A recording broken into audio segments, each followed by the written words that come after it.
Jimmy Butler is set to rejoin the team, but what happens next? And should the Heat make a minor win-now move, or is De'Aaron Fox the next big target? We'll find out on today's episode of Locked On Heat.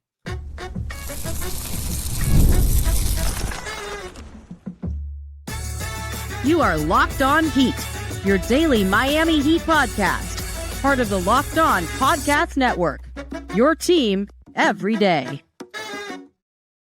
All right, welcome to Locked On Heat, your daily podcast on the Miami Heat. Whether you're tuning in on YouTube or your favorite podcast app, thanks for making Locked On Heat your first listen every day. I'm Wes Goldberg, editor at allyoucanheat.com, here with David Ramil. Both of us are credentialed Heat media members who cover this team every day, and we have a jam-packed show for you today. The Heat could take a page out of the Lakers and Warriors playbook, at least on the trade market, or maybe they have their eyes on their next whale.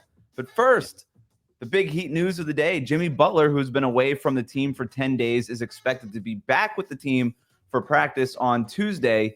And David, he's going to have to answer a bunch of questions from media if he talks after practice, which I'd expect him to at this point. I can't imagine Jimmy Butler ducking media after his first practice back. It wouldn't be the most shocking thing ever, but also I think he's aware enough that it would kind of look like it's running away from answering tough questions. So I do think he will talk. And if he does talk, if he's with the team, number one, and he does talk, and there's no sort of like late minute bait and switch here, what question do you want an answer to from Jimmy? You know, it's an interesting way of looking at the situation, because we're kind of going to have to expect Jimmy to add some clarification to the whole situation. Is it really a rumor? Is it really his interest to play somewhere else? What does he want? And thinking of it from that perspective and what questions he's going to be forced to answer, and we know everybody who's going to be attending that practice is going to be asking those kinds of questions of him, I don't want him to say anything. I don't care what he says. I don't think it matters. I think anything that either he or the front office will say at this point would be either hiding the truth or an outright lie. And I don't think you were going to get any kind of clarification, not the kind of simple, direct answer that fans want. I don't want to play here. I want more money. That's what fans would want to hear. At least that puts them somewhere where they can go, well, hell, that's what he really wants, and I have to respect that. Or I'm committed to the Heat. I'm going to play here. Contract be damned.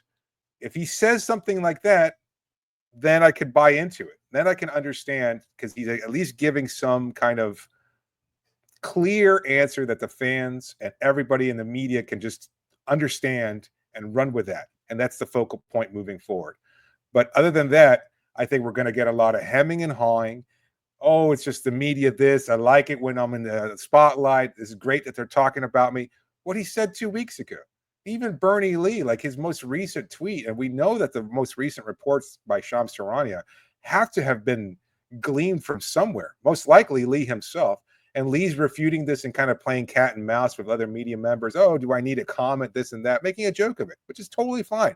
I don't care. It doesn't upset me at all. I don't mind it. And I don't care whether there's a clarification or not. But I think the fans deserve more. And that being the case, whatever Jimmy says tomorrow, if it's not something direct and purposeful and honest, I don't want to hear anything. It's a great call, right? Because this tends to be what Jimmy Butler does. And I called what he did a couple weeks ago basically a masterclass of avoiding talking about trade rumors. And then everything kind of got out from there. But it got out because Jimmy Butler and his representation and whoever he's associated with, Bernie Lee and whoever else, were basically leaking to Shams. And by the way, Shams keeps getting thrown under the bus for this. Mark Stein, Brian Windhorst, Jake Fisher, like name a lot of Sam Amick, like all the reputable national reporters have been reporting on this story. That information is coming from somewhere, right? Like I said, there's not some vast conspiracy by all the NBA insiders to take down a team that was 2 games over 500 at the time, right? That doesn't make any sense. So I do whatever he said in front of the media 2 weeks ago was different than what he was doing in back channels, and that's fine. But that back channeling stuff came back to bite him a little bit here. Now, like, the saga isn't over just because Pat Riley released a statement. Like, we still don't know where Jimmy Butler's next contract is coming from. And until we do, this situation is not resolved. Right. Something else has to happen at some point, whether it's before the trade deadline, in the summer, or whatever. But he's not going to give a direct answer. And really the only answer, and there's a direct answer and there's a truthful answer. And you kind of gave me 2 examples of a direct answer, and only one of them would be true. And the only true one is, I want my money. And I don't blame Jimmy Butler for that. And I know No, that not he's at told all. the media, and I know that he's told like the media, and he's like, I don't care about money. I got plenty of money, and none of that matters. Okay. Well, then why is all this happening? Like, why are you leaking that you want a max contract and threatening about signing with the Brooklyn Nets because they have max salary space and all these things? Right. Again, I don't blame him for wanting the money. If he came out and said, I want my money, he wouldn't be the first NBA player to do that either. I just don't expect him to do it because he hasn't been that direct, and he doesn't have to be either. But the other kind of direct response you kind of use this example is like, I don't care about my contract. I'm committed to the team and I'm here to play it out. I wouldn't buy that if that's, and he kind of said as much in front of the media before, and then went and did all this back channeling anyway. And so considering that we're not going to get the direct answer from Jimmy Butler, I think you're right. It doesn't really matter what he says. He is going to be asked the question, though. He is going to be asked, Jimmy Butler, do you want to be with the Miami Heat for the remainder of the season? Because that's the most recent report that we got, and we haven't spoken with Jimmy Butler since then of, hey, he prefers to get traded. That was it. Hey, Jimmy Butler, was that a trade request? Was that a trade demand? Like, where have you issued a trade demand to the front office? These are the hard questions that reporters have to ask, and they're going to ask them. Yeah. And Jimmy Butler's going to have to answer them. And I'll be interested to see what kind of strategy he uses. Is it going to be similar to what it was 2 weeks ago, or is there something new? Well, yeah, I just, it's going to be a challenge for him. Like, it's going to be a delicate way of answering this because he doesn't want to, he understands. Like, I mean, he's been through this so many times with other franchises and stuff like this. And I think he's in a really precarious spot here where he does not want to burn bridges because he has to play the good soldier at this stage in his career. He's 35, not as consistent as he once was, still capable of greatness, with a kind of reputation of being a playoff savant that's going to take your team to the next level. But he's also asking for a hell of a lot of money. And you can't do what you did 6 years ago. You can't do what you did 8 years ago when you forced your way out of Chicago. This is a very different version of that. Imagine, again, he's 35 now. That was 27-year-old Jimmy Butler saying, I don't want to play here anymore. I don't want to be here in Chicago. It's like, okay, I get that. You're 27. You've got a lot of career left. And that money was out there. And one of the reasons he wanted to do it is because Chicago didn't want to pay him the max because they didn't think he was worth it. And boy, were they wrong. But it was big crossroads in the Chicago Bulls franchise history. But to your point, it doesn't really help him to do the whole general soreness, burn the bridges kind of Minnesota Timberwolves exit thing either. Oh, yeah. Because that was the most, fiery version of an exit. But what team is going to pay him the max dollar now? So it does behoove him to just be the good soldier, play out the season, play at a high level, right? Mm-hmm. And then enter free agency and try to get that money. But I don't know. I don't know if that's what Jimmy Butler is going to do, right? Because he has not responded since Pat Riley made his statement. Like I said before, that statement was not directed at reporters. It was not directed to fans. When Pat Riley said, I'm ending the rumors, we are not trading Jimmy Butler, that was directed to Jimmy Butler. And now Jimmy Butler has an opportunity to respond. And I'm not going to go ahead and say that Jimmy Butler has been the most predictable player throughout his NBA career. No. He could use this opportunity. Like, there is he could use this opportunity in front of media to respond to Pat Riley and say, like, all the things that we think are going on behind the scenes. Like, I don't think it's going to happen, but I'm interested to see if it will. It's such a interesting thing that this is all happening too on New Year's Eve, right? Like, this is a time of like kind of putting away the bad and kind of looking forward to the new year, making resolutions and everything else like that. And this is at its all-time worst between what should have been like a player who retired here with the Heat. Like, I was talking to somebody about this yesterday, and the expectation is still, I would love Jimmy to retire here. And I totally get that. Like, he seemed like he was so aligned with the franchise and with the goals and aspirations and the culture and the work ethic, the idea of family and everything else like that. And the idea that, unfortunately, and again, not begrudgingly, like, this is the reality of the NBA, money is creating the wedge between player and franchise. And it's not the first time, and it certainly won't be the last. And it's just a very, very strange place to be in, because I really thought that Jimmy was going to say, you know what, money does not matter. I make more than enough. I have more than enough. And ultimately, look, I know that's naive of me, because I should know better after covering and following the league for 20, 30 years. I should know better.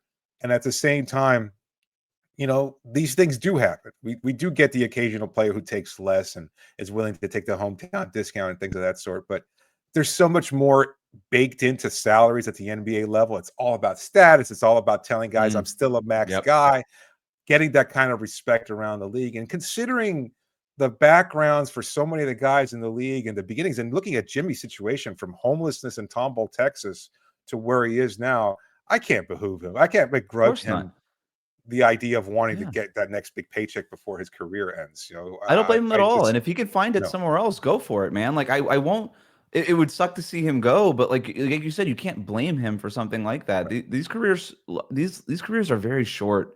I know they feel long sometimes as a fan, but like this is your biggest opportunity for 99.9% of NBA players to earn essentially not only all the money that to earn 99% of the money you'll ever earn, but also maybe 99% of the money your family will earn for generations.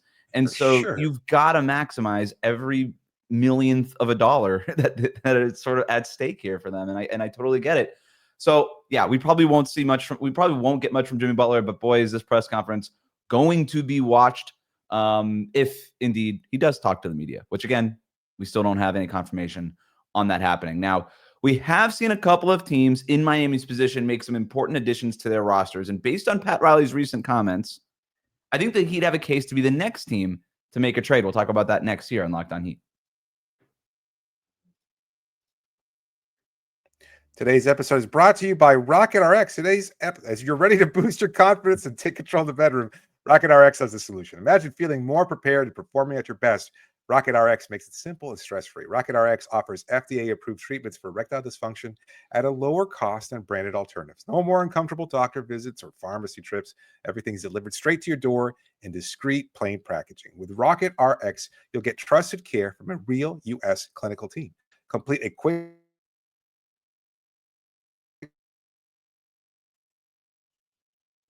100% to get started now, and it only takes 2 minutes. Right now, our listeners can get 40% off your first order when you use the code LOCKEDONNBA. That's RocketRx.com, code LOCKEDONNBA for 40% off your first order. Terms and conditions apply, but RocketRx, better sex made simple. We'll be right back.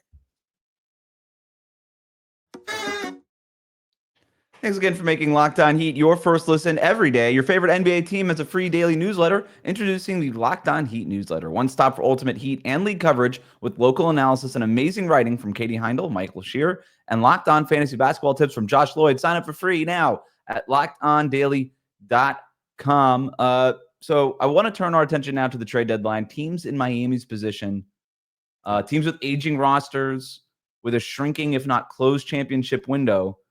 That didn't stop them from making moves. I'm talking about the Lakers and the Warriors. So the Warriors, on the first day of basically trade season opening, December 15th, they make that trade for Dennis Schroeder from the Brooklyn Nets. The Lakers over the weekend traded for another Brooklyn Net, Dorian Finney-Smith, in a big deal that they sent D'Angelo Russell to Brooklyn. And so they shore up their roster and address a major team need with a wing defender and a guy that they needed on that team. But, these are teams, again, that are similar to Miami, where adding a Finney-Smith, adding a Schroeder to LA and Golden State, I don't know that that's something that people are looking at and saying, that really moves the needle for them. I'm going to move them up a tier in the Western Conference. But there's something to be said just about addressing a team need, making the move, and doing it early, because you could see, okay, how does Schroeder help us? How does DFS help us? And then we still have a couple of months to make maybe a bigger move after we kind of reevaluate the roster after making that smaller move. And that's why I think those teams are making those moves in the sort of the early window of the trade calendar here. And I do think that there's something to be said about doing that. And I think Miami, if what Pat Riley said is true, and if we are to believe that he is not under any circumstance trading Jimmy Butler this season, well, then shouldn't they go the other way then and look to make an addition? Because the only thing they've done is trade away Thomas Bryant. Yeah, that's what else? Go ahead. No, I just, you're absolutely right. Like that, it hinges on that, whether or not you buy into what Pat said 100% and whether or not they're able to find a suitable trade partner for Jimmy Butler. And I don't believe it. I don't buy into it. And I don't think you do either. I think they're still Mhm. exploring whatever possibilities are out there. And that being the case, you're right. But I also don't think they need one. Like just recently last week, I said probably blowing up this group is the next big step or the right step in the next direction for this franchise, especially if you're going to be trading away your franchise star and Jimmy Butler. What's it going to mean to acquire a Cam Thomas or something else along those lines? Because it looks like the carcass of the Brooklyn Nets is what everybody's picking at right now. The vultures in the NBA are all kind of looking at that and saying, well, there's still a little meat left on that particular bone. And so what is Miami going to do to acquire one of those players? Like, who is on that roster right now that could benefit the Heat from where they're currently I at think and make them a I better think Cam team? Johnson. Cam Johnson, like 6'8" guy who's shooting 44% from 3-point range, doesn't necessarily need the ball, like just a bigger, kind of gives you what Duncan Robinson gives you, but like more, Sure. defensive versatility. That's a player that could help. And that's sort of like, again, it's not, to your point, doing anything where oh yeah, now the Heat are going to compete with Boston and Cleveland. But like, Right. if It you're not helps. going to trade Jimmy Butler, then what are you really doing? Because I know that, so why not make a small move to move the needle a little bit here and just see what happens? And that's sort of where I'm at, because this team does have weaknesses, right? This team needs help. This team needs maybe another player on the perimeter. They can use some Mhm. help at the power forward spot. They could use a backup center if they don't think Kel'el Ware's ready. And I know Kel'el Ware's getting more time here, but maybe there's an opportunity to upgrade that position from where it was at the beginning of the year with Thomas Bryant and Kevin Love, and just add another body in there that could, again, just add some depth there. Drew Smith is out for the season. Is there some point guard depth out there? And it doesn't, again, not huge major moves, but something smaller just to bolster the roster. I don't see it. I really don't. Like, I think the next step is probably, we talked about Nick Vucevic being an option, like a guy who's a floor spacer. You can slide Bam Mhm. down, gives you a little bit more versatility in terms of your front court there. That's what I'm talking And about. I Something just like don't. that. Yeah, I get it. I get it. I can't see anything on Miami's roster being so palatable, and without stripping away whatever few assets they have in addition to the players already on the roster and saying, "Oh yeah, Chicago's going to want to engage and move Vooch for this." I just don't see it. Like, there's no. It would cost probably Nico. And I don't know. I mean, maybe this is a little recency bias given what we saw from him yesterday and everything else like that, and his age and all that. But it would probably be Terry Rozier, Niko Jovic, and some combination of picks, what few little picks they have in order to get a guy like Vucevic. And So I don't. they have one first round pick that they can move, and they have 2 second-round picks. That's not a lot. And to your point, they have the young guys, Nikola Jovic, Jaime Jaquez Jr., Kel'el Ware. And I don't see them trading any of those guys, for the record. But I guess my argument would be, okay, well, if you're not trading Jimmy, then what are you doing? Yeah, And wouldn't this be then the moment with Tyler Hero playing like an all-star, Bam Adebayo getting better and expecting probably a better second half of the season than the first half was, and then getting Jimmy Butler back here? Like, would it be the worst thing to, pick one of the young guys and say, well, we got the other 2 young guys are still around, but maybe we can move this one young guy for a bigger piece there? And I don't know what that trade is, and I don't know exactly what it is, but I think the Heat should at least be scanning the league and figuring out, okay, is there something small that we can use these 2 second-round picks and a salary on to go out and get it? Mark Stein reported that Nikola Vucevic, probably second-round picks. That's probably what it's going to cost. Cam Johnson, the Brooklyn Nets have been saying, hey, we want first-round picks for Cam Johnson. Well, they said the same thing about Dorian Finney-Smith and Dennis Schroeder, but and they got yeah, second-round picks for them. So right. I don't know. Miami's got those 2 second-round picks, plus they can create like a half second-round pick with that 2031 swap coming from Indiana, where they could do like the lesser of the lower and the bigger of the bigger kind of deal going to another team. So I don't know. I don't know that it would work, but I do have some names if you would be interested in hearing them. Okay, well, before you even get to that, one, I don't think they're trading. I mean, I think they're trading Jimmy, rather, I should say. So I think the season's going to end at that point, and basically it's a hard reset. I don't buy into what Pat's statement was, and I just think it makes too much sense to kind of just move him now and just kind of get rid of that end of the Jimmy Butler era. And then secondly, out of curiosity, what do you see as the biggest needs for this Heat roster? Because again, I think if you trade Jimmy, then there's a lot of needs, but even if you keep him and you look at the depth, et Right. cetera, Is it backup center? Is it backup point guard? Like, where is it? Where is the biggest area of need for this team? One more rotational front court player, whether that's a power forward or a center or just one more rotational front court player, because right now it's Bam, it's Nico, it's Khalil Ware for 14 minutes a game. Haywood Highsmith is technically a front court player. I would love if he didn't have to be. And so I would get one more rotational front court player. And right, exactly. And then one more perimeter player who's a little bit more of a two-way guy, who can kind of be, you got Duncan Robinson and Alec Burks who are leaning offense, but with Drew Smith going down, you don't really have a defensive presence. And I think you need something like that now in the backcourt. So yeah, if you were making and that's just outside of obviously like a major all-star type of trade, but if you were just kind of making a couple smaller moves just to shore up the roster, that would be it. We don't have to do the names, but I think that's fine. But give me quick hitters if you got it. I mean, we talked about Vucevic and Cam Johnson. Those are the guys I was looking at. I think there's something interesting there with Kelly Olynyk potentially returning. Toronto seems like the next Brooklyn Nets team to just say, you know what, we're in a race to the bottom. Let's blow this thing up. Kelly Olynyk could also probably be had for second-round picks. Could you do like Terry Rozier, the Lakers 2026 second-round pick, which might end up being a really good pick, your own 2031 second-round pick, which also could be a very good pick because it's 2031 and who knows, for Kelly Olynyk and basically Chris Boucher's expiring contract. These guys are out of Toronto. And I don't think Toronto they don't care as much about taking on Rozier's last year of the contract next season as most teams, because they're not going to be a player in free agency anyway.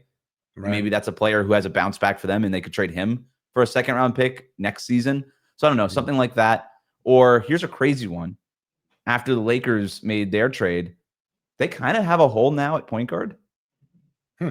And they're not a team in position to necessarily care about what their contract situation is next year, because they're trying to maximize LeBron and Anthony Davis right now. Could you trade Terry Rozier to Los Angeles? You would do Terry Rozier and Josh Richardson to the Lakers for Rui Hachimura and Gabe Vincent. And you need a little salaries going back and forth in other places, but that would basically be it. Rozier and Richardson for Hachimura and Gabe Vincent. And then you're adding a rotational front court player, not a perfect player in Hachimura, but one that you're a fan of and I'm a fan of. And then obviously you bring Gabe Vincent back, who was Drew Smith before Drew Smith. And with Drew Smith injured again, you just add him to your backcourt depth a little bit. I don't know. It's interesting. I kind of love that deal, to be honest with you. I know I probably shouldn't. I know we're going to get pilloried for it, but why? And Rui and Gabe back because Gabe has been outright bad. Like, he's been outright bad. Been bad. Yeah.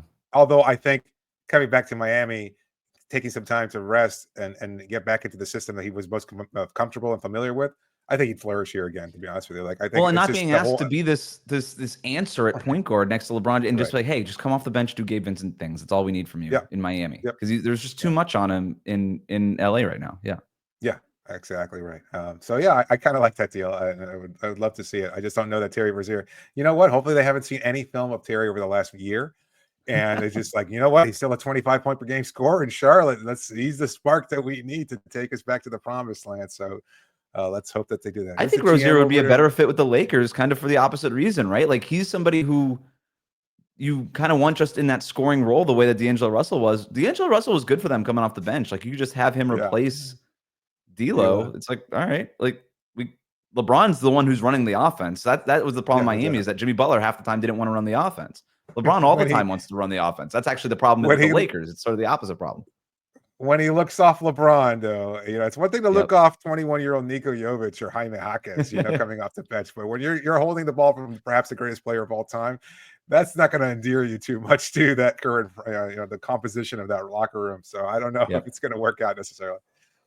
We're going to talk about LeBron James in the next segment, who celebrated his 40th birthday on Monday. Plus, there's been a lot of noise around De'Aaron Fox in Sacramento, and the Heat might have been the first team to think he could shake free, potentially. I'll tell you what the Heat have done to prepare for the possibility of trading for De'Aaron Fox after this. Today's episode is brought to you by Rocket Money. Did Rocket Money help you find any subscriptions you forgot about or that you were paying for twice? That definitely happened to me. I had a few subscriptions I didn't even realize I was still paying for. There was double there. Rocket Money make it so easy to track them all down. It's like having a personal assistant for your finances. It's a personal finance app. And it helps you find and cancel your unwanted subscriptions and monitors your spending. And it helps you lower your bills so you can grow your savings. And it brings everything together in one place, whether it's subscriptions, spending habits, or even the goals that you want to hit this year. Again, it's a new year, it's a new resolution. If one of your goals is to make a little bit more money or save a little bit more money, then Rocket Money has you covered. They've helped over 5 million users, and they saved a total of $500 million in canceled subscriptions, saving members of up to $740 a year when using all the app's premium features. For me, one of the best features, again, was the subscription tracker. Plus, with their goals feature, I've been able to automatically set aside money for my future. No more stressing about budgeting every month. So cancel your unwanted subscriptions and reach your financial goals faster with Rocket Money. Go to rocketmoney.com/lockedon today. That's rocketmoney.com/lockedon. rocketmoney.com/lockedon. We'll be right back.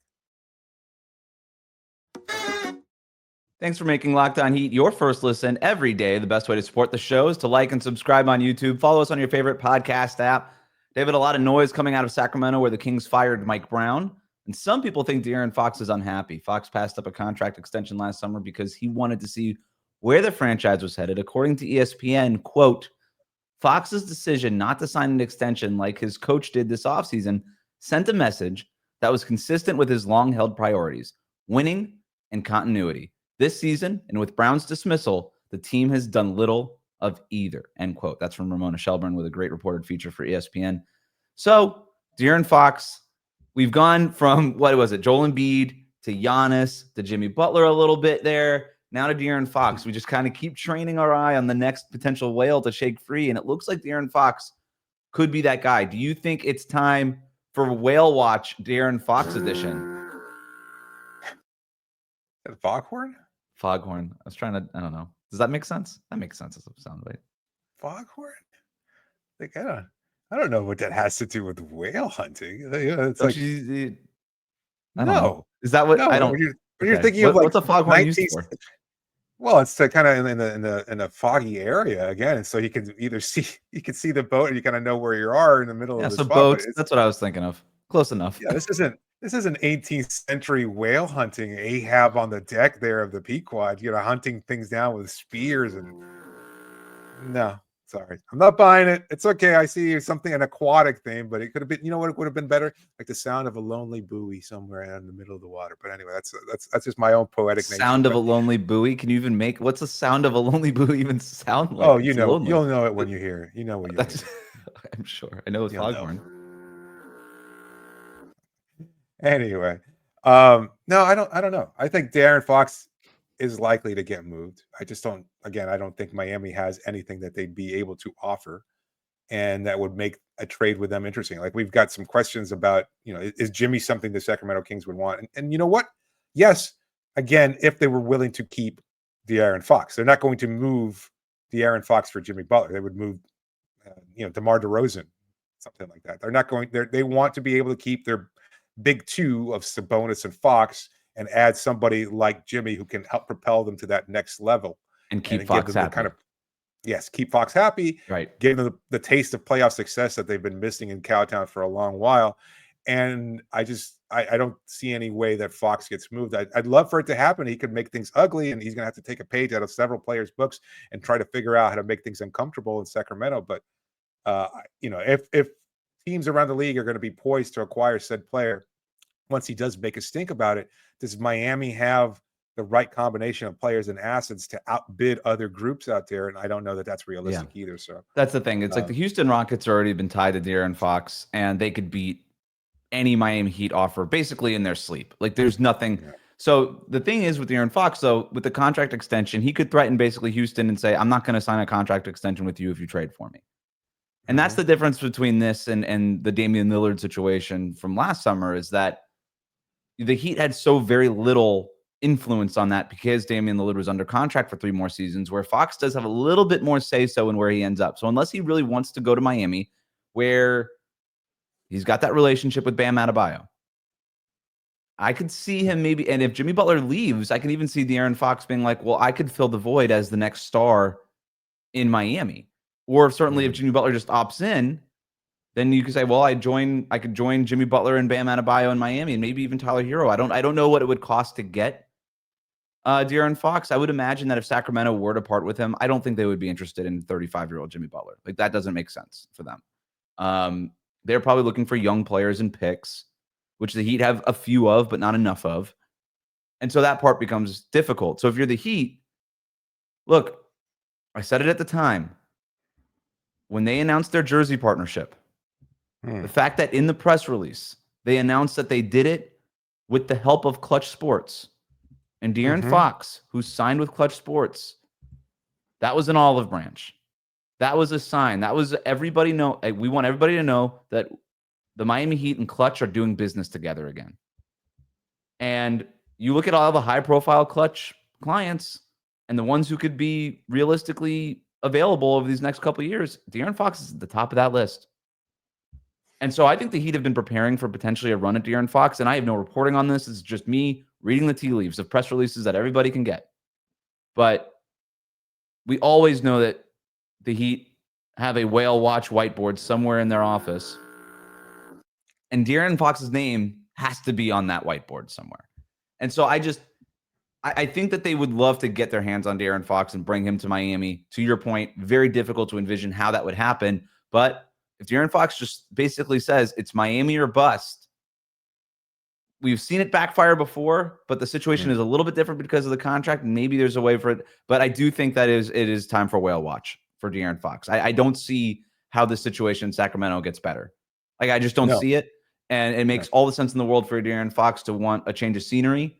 Sacramento Kings fans are already kind of pushing him out the door. They're really unhappy with him lately. So I think he's going to, I think whale watch is on for De'Aaron Fox. I just don't know if it's ends up being in Miami. What's the rationale for being unhappy about De'Aaron Fox? Like, why are they upset with him? Because he hasn't done enough, or he's throwing somebody under the bus? He didn't save Mike Brown's tenure there, or what was it? Yeah, all of the above. And they're upset with his effort.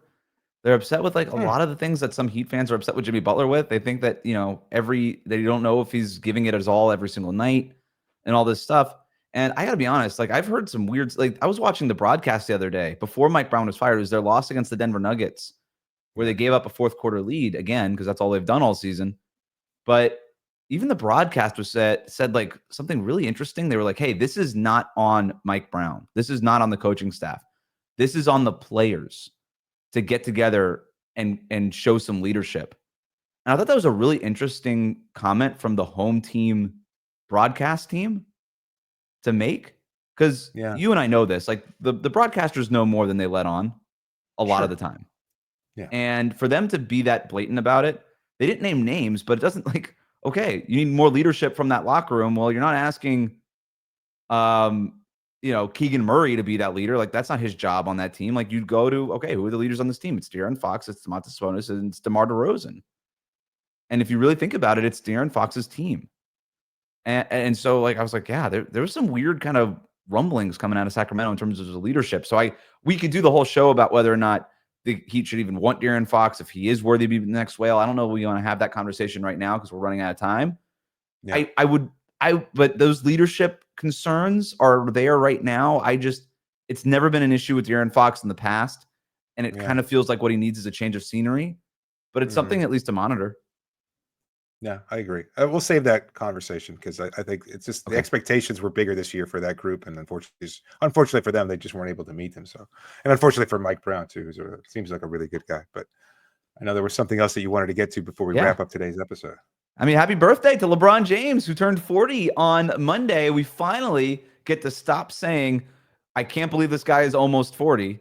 And now we could just say, I can't believe this guy is 40. So get used to every single broadcast being required to do that in the first 5 minutes when he grabs an offensive rebound. But I wanted to just celebrate LeBron's 40th birthday by asking you what your favorite LeBron James moment was with him in a Miami Heat uniform. By the way, just as an aside, I think they're going to totally do like a Judd Apatow cut of like, this is 40 with LeBron James highlights for his next national broadcast. I'm sure it's going to happen at some point.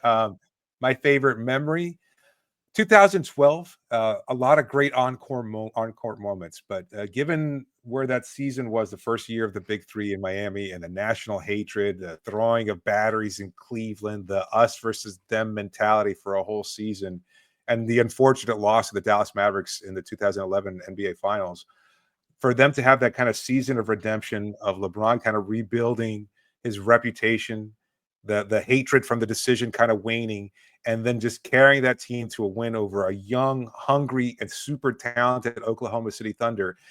And then to see LeBron and what I believed, and I still believe, a lot has happened, and you could say he was deceitful. What is it, smiling faces and hidden agendas? And at the same time, the look on his face as he was celebrating his first championship and the joy eclipses anything that he experienced in 2013, 2016 with the Cavs, 2020 with the Lakers. Like, those are all secondary to that one title, his first, and an incredible accomplishment. And to me, I thought, what is it, hugging on Mario Chalmers and Norris Cole and the guys on the sideline, knowing that this is it. We're doing this. We're finally getting this ring, the one that I took so much crap and hatred for. And here I am with a ring on my finger. This is, to me, that was the best moment ever for LeBron James. I think it was the last time I cried tears of joy at a sports moment. Yeah. No, that's not true. Tiger Woods winning his last Masters, but that was after that. But yeah, I mean, certainly in basketball, I think that was the last time. I mean, just because you felt like the ultimate monkey off the back, wasn't it? Like, it was, and everybody felt that because of all the reasons you already laid out. So I had that on my list. I mean, you can even go back a series before that, Game 6 in Boston, 30 points in the first half, puts up the Miami Heat 13 at halftime, which at the time felt insurmountable, right? And Bill Simmons has talked about this, and it's one of my favorite things about how he was at the arena for that game, and it just felt like LeBron James walked into TD Garden and just, with his bare hands, grabbed and pulled the soul out of every single one of those Boston Celtics fans in attendance, just single-handedly. And it felt like that watching it on TV. It really, it did feel like, oh my gosh, this was an all-time performance. It was, again, the single greatest performance I've ever seen in a game by any player, considering all the stakes and everything that was there. So those two, and then I honestly, man, like, I go to the very beginning, the decision in 2010. I remember exactly where I was, and I remember how that jolted the South Florida sports market, because in 2010, man, things were rough. Things were rough. The Miami Dolphins were nowheresville, right? Like, I think they were like a 2 seasons away from winning like one or two games. Like, it was rough then. The Marlins weren't doing anything. The Panthers were anonymous as they'd ever had been. And the Miami Heat, who have been sort of the fixture, the pillar of winning in this market when all those teams have been losing, had their 2 worst seasons since Dwayne Wade got drafted. And it was really rough here in this market. And LeBron James chose Miami. He chose Dwayne Wade. He chose Pat Riley. He chose the team up with Chris Bosh.